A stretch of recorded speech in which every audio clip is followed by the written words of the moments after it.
Hola amigos, aquí estoy otra vez, el narrador principal de este canal, bueno, al menos eso creo yo. Hoy he salido otra vez a pasear con mi humana y con su hijo. Ellos creen que son ellos quienes me sacan a pasear. Sí, claro, qué gracioso. Mientras ellos hablan de sus cosas de humanos, yo voy a contarles una historia muy interesante. Así que pónganse cómodos, acompáñenos en este paseo, porque nuestra historia comienza ahora. Vamos. Elena y yo llevábamos juntos casi un cuarto de siglo. 25 años. Se dice rápido. Nuestra vida nunca había sido perfecta, pero tampoco podía decir que fuera mala. Vivíamos como vive muchísima gente, con temporadas mejores, temporadas peores, preocupaciones, trabajo, facturas y alguna discusión de vez en cuando. No discutíamos demasiado. Y cuando lo hacíamos, normalmente se nos pasaba rápido. Durante todos aquellos años habíamos conseguido construir una vida bastante cómoda. Teníamos un piso de 3 habitaciones, habíamos terminado de pagar la hipoteca y, además, yo había heredado de mi abuela un pequeño apartamento de 2 habitaciones. Ese apartamento también terminó formando parte del patrimonio familiar. Al principio lo alquilábamos y nos proporcionaba un ingreso extra, pero cuando nuestro hijo Diego creció, decidimos dejárselo a él. Diego ya había terminado la universidad y estaba pensando en casarse con su novia, así que aquel apartamento le venía de maravilla. Yo siempre había sido bastante trabajador. Empecé trabajando en una fábrica de instrumentos musicales. No era precisamente el empleo con el que uno sueña cuando es niño, pero a mí me gustaba, especialmente las guitarras. Con el tiempo empecé a reparar algunas por mi cuenta, porque tocar la guitarra toca medio mundo. Ahora bien, arreglarla cuando empieza a dar problemas ya es otra historia. La madera se reseca, el barniz se agrieta, los trastes se desgastan, las pastillas dejan de funcionar, el mástil se deforma. Y cuando tienes entre las manos un instrumento bueno, no quieres llevárselo al primer tipo que aparece con un destornillador y un tutorial de Internet. Así que convertí mi garaje en un pequeño taller. Al principio era solamente una manera de ganar algo de dinero extra. Un cliente, luego otro, después un amigo del cliente. Y poco a poco aquello empezó a crecer. Comencé a especializarme en instrumentos antiguos. Me enviaban guitarras desde distintos puntos del país. Algunas llegaban en un estado lamentable. Parecían más apropiadas para alimentar una chimenea que para tocar música. Y precisamente por eso me encantaban. Para mí era casi como devolverlas a la vida. Recuerdo especialmente una guitarra española de muchísimo valor, fabricada artesanalmente décadas atrás. Estaba prácticamente destrozada. Tuve que despegar algunas piezas, reconstruir otras y volver a montar medio instrumento intentando conservar absolutamente todo lo posible del original. Cuando terminé, parecía otra vez la misma guitarra de décadas atrás. Pero lo más importante seguía allí: su sonido.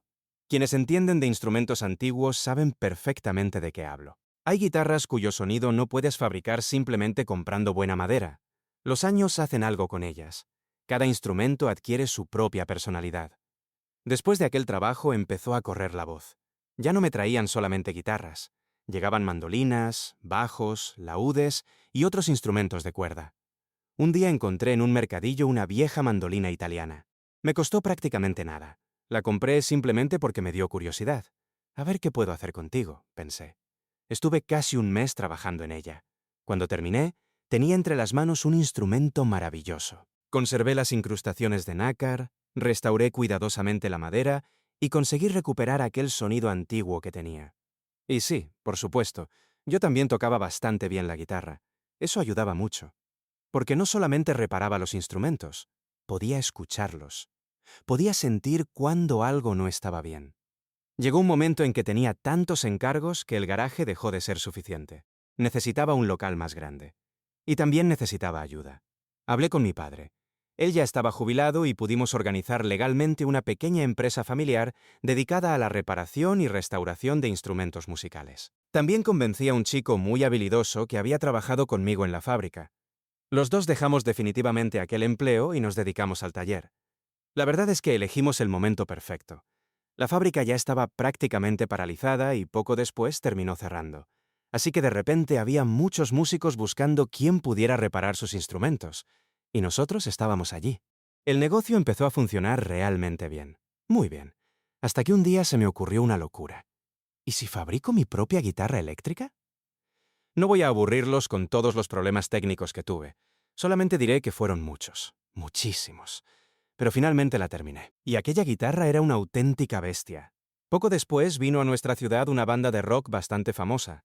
No sé todavía cómo conseguí hacerlo, pero logré pasar los controles de seguridad y llegar hasta el cantante.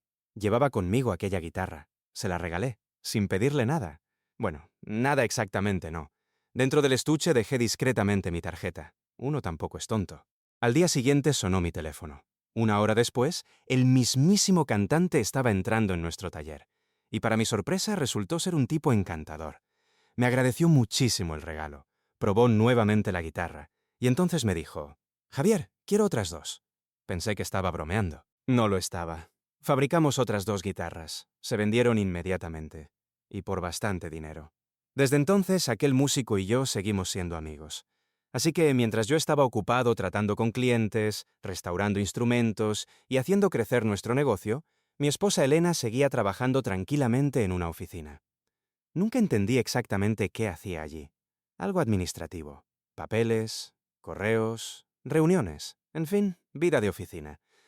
Pero ya saben cómo funciona el océano. Donde hay peces tranquilos, tarde o temprano aparece un tiburón. Y por lo visto, uno de esos tiburones había empezado a nadar alrededor de mi querida Elena. Durante los últimos 6 meses, mi mujer había cambiado muchísimo. Era como si hubiera despertado de una larga hibernación. De repente apareció ropa interior nueva, vestidos más cortos, un peinado diferente, perfumes capaces de anunciar su llegada 5 minutos antes que ella, zapatos de tacón, manicura, tratamientos, gimnasio. La mujer parecía haber decidido recuperar 20 años de juventud en 6 meses. Yo no dije nada al principio. Incluso le compré un coche nuevo con cambio automático. Y Elena estaba encantada. Se había convertido en toda una señora. Pero yo no había nacido ayer. No tardé demasiado en sospechar que algo olía raro. Y no era precisamente su perfume nuevo. Un par de veces intenté insinuarle que tuviera cuidado con ciertas amistades. La respuesta fue espectacular. «¿Por quién me tomas?» «Elena, solamente digo, soy tu esposa, jamás te he sido infiel». Y después venían 20 minutos más del mismo discurso. Así que dejé el tema. Pero aquello me hizo pensar todavía más. Porque Elena no se limitaba a negar las cosas, se enfurecía. Después podía pasar horas sin mirarme. Yo sabía perfectamente que marcharse de casa tampoco era una decisión sencilla para ella. Legalmente tenía su parte de nuestro piso. Pero poco más. La empresa seguía estando registrada a nombre de mi padre. Durante años había pensado en reorganizarlo todo y ponerla oficialmente a mi nombre, pero siempre surgía algo y lo iba dejando para más adelante. Además, Elena se había acostumbrado a vivir bastante bien. Ya ni siquiera miraba los precios cuando iba de compras. Realmente no necesitaba trabajar. Con lo que yo ganaba, vivíamos perfectamente. Pero nunca le pedí que dejara su empleo. Si le gustaba trabajar, adelante. Cada uno necesita tener su propia vida. Últimamente, además, Elena había desarrollado una auténtica obsesión por las loterías. Compraba boletos constantemente. Sorteos semanales, loterías televisadas, cualquier cosa donde hubiera números, bolas dando vueltas y la posibilidad de hacerse rica sin levantarse del sofá. Su favorita era una lotería que retransmitían por televisión. Cada semana estaba allí, sentada delante de la pantalla con sus números preparados. Y no había manera de hablar con ella hasta que terminaba el sorteo. Un domingo de primavera ocurrió algo que cambió nuestra vida. El premio acumulado era enorme, una cantidad capaz de solucionar económicamente la vida de una persona. Elena estaba sentada delante del televisor. Tenía un papel en la mano con los números apuntados y seguía atentamente cada bola que aparecía. Yo estaba haciendo otras cosas por casa cuando de repente miré hacia ella. Algo había cambiado. Su expresión se había vuelto extraña. Tenía las mejillas completamente rojas y las manos le temblaban. «¿Elena, estás bien?», le pregunté. Ni siquiera giró la cabeza. «No me molestes, estoy bien». Seguí mirando. Salió otro número. Elena abrió todavía más los ojos. Otro y otro. Hasta que finalmente comenzó la música del programa y el presentador anunció la combinación ganadora. Elena se quedó completamente inmóvil. «Dios mío». Su voz apenas era un susurro. «¿Qué pasa?». Ella miró otra vez el papel. Luego la televisión. Después otra vez el papel. «He ganado». «¿Qué? ¿He ganado?». Se levantó de un salto. «Javier, he ganado el premio mayor. Todos los números, todos». Sus manos temblaban tanto que casi no podía sujetar el papel. Y no era para menos. Hablábamos de muchísimo dinero. En la televisión, el presentador explicaba que el ganador debía ponerse en contacto con la organización del sorteo el lunes. Yo sonreí, la abracé y le di un beso. ¡Felicidades! ¡Nos viene de maravilla! Justamente necesito comprar una máquina nueva para el taller y podríamos cambiar nuestros coches. No terminé la frase. Elena se apartó de mí bruscamente. Su cara cambió por completo. ¿Nuestros? Me quedé mirándola. ¿Cómo? Estos son mis dineros. Pensé que estaba bromeando. Elena, yo compré el boleto. Yo elegí los números. Yo he ganado. ¿Qué tienes tú que ver con este dinero? Somos marido y mujer. Ella soltó una carcajada seca. ¿Marido y mujer? Sí. Somos una familia. Siempre hemos compartido todo. Elena me miró con un desprecio que jamás había visto en sus ojos. Pues se acabó. ¿Qué se acabó? Nosotros. Durante unos segundos pensé que seguía hablando bajo los efectos de la emoción, pero entonces empezó a gritar. «Me voy de esta casa. Elena, has arruinado mi vida. Has matado a la mujer que había dentro de mí. He desperdiciado mis mejores años contigo». Me quedé completamente paralizado. Elena entró en el dormitorio, sacó una maleta y empezó a llenarla. Ropa, zapatos, cosméticos, todo lo que encontraba. Mientras tanto, seguía enumerando todos mis supuestos defectos acumulados durante 25 años. Yo estaba sentado en el sofá observando a la mujer con la que había compartido prácticamente media vida. Y, sinceramente, no sabía qué decir. No esperaba aquello, ni remotamente. Entonces Elena apareció otra vez con la maleta. Me voy. La miré en silencio. El lunes presentaré la demanda de divorcio. Hubo una pausa. Y entonces llegó la segunda bomba. Estoy enamorada de otra persona. Ahí estaba, el tiburón. Es un buen hombre, continuó. Me quiere. Y yo lo quiero a él. Hasta ahora no podíamos estar juntos, pero ahora sí podemos. Me miró fijamente. Esperaba algo.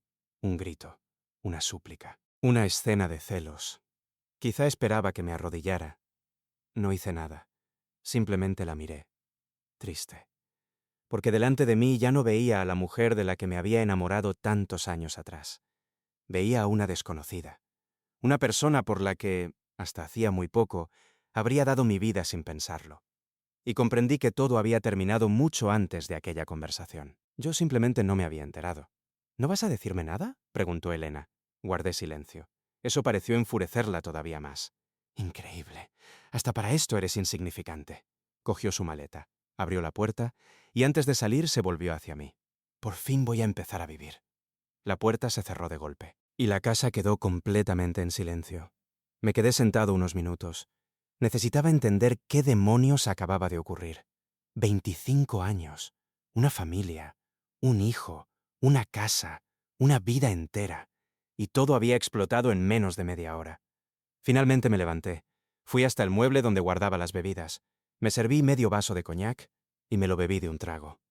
Madre mía. Entonces miré hacia el televisor. Y de repente recordé algo. Me acerqué. Detrás del aparato había una memoria USB. La saqué lentamente. Y entonces no pude evitar sonreír. Porque había un pequeño detalle que Elena desconocía. El sorteo que acabábamos de ver no era el sorteo de ese día. Era una grabación. Del año anterior. El día anterior yo había encontrado uno de los antiguos boletos de lotería que Elena guardaba por casa. Uno que ya había participado en un sorteo del año pasado. Comprobé los números. Después busqué la grabación correspondiente de aquel sorteo. Y descubrí que aquel boleto coincidía exactamente con la combinación ganadora que aparecía en la retransmisión. Así que decidí gastarle una pequeña broma. Cambié discretamente su boleto actual por aquel boleto antiguo. Elena ni siquiera se dio cuenta. Nunca había tenido buena memoria para esas cosas. Y aquella mañana conecté la memoria USB al televisor y puse la grabación del sorteo del año anterior como si fuera la retransmisión de ese domingo. Nada más. Era una broma. Una simple broma. Pensaba dejar que celebrara durante unos minutos. Después se lo contaría. Nos reiríamos juntos. Eso era todo.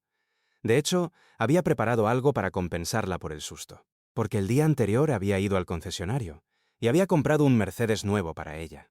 Estaba esperando el momento adecuado para entregárselo. Pero todo había sucedido tan rápido. Elena anunció que el dinero era exclusivamente suyo. Después dijo que nuestro matrimonio había terminado. Después confesó que tenía otro hombre. Después hizo la maleta. Y después salió por aquella puerta. No me había dado tiempo ni siquiera a explicarle la broma. Me quedé mirando la memoria USB que tenía en la mano. Después miré hacia la puerta por la que acababa de desaparecer mi esposa, y finalmente levanté la vista. Encima del frigorífico teníamos un calendario. La fecha de aquel día estaba marcada en rojo. Me acerqué. La miré durante unos segundos, y entonces empecé a reírme. Primero despacio, después cada vez más fuerte. Porque aquel día era 1 de abril, el Día de los Inocentes de medio mundo. Aunque, pensándolo bien, aquel día el inocente había sido yo durante 25 años. Y gracias a una lotería que nunca ganamos, acababa de descubrir cuánto valía realmente mi matrimonio.